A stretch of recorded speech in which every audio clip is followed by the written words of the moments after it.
رحت الكعبة في العمرة. يقولوا لي حج، اقول لهم لا، اتحج بحج، العمرة ممكن.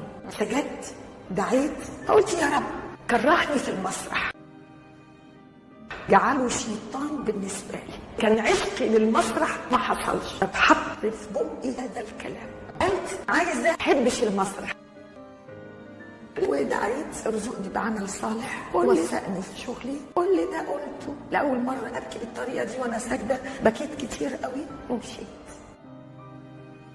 قلت في حديث ونفسي اموت على خشبه المسرح، الحمد لله الذي عافاني. لو متش على خشبه المسرح كانت هتبقى مقلب كبير قوي. رحت المملكه العربيه السعوديه، قعدت سنتين متفرغه للعباده.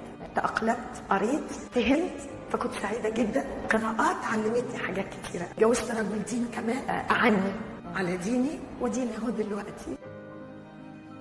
شفت أنا عايزة إيه، شفت ذاتي من جوه. قلت بقى أدرس ديني شوية، كنت بعيدة عنه تماما. من يشاء الهداية. حبيت أبقى الإنسانة دي، أسأل على نفسي مش على غيري. إنك لا تهدي من أحببت، لكن الله يهدي من يشاء.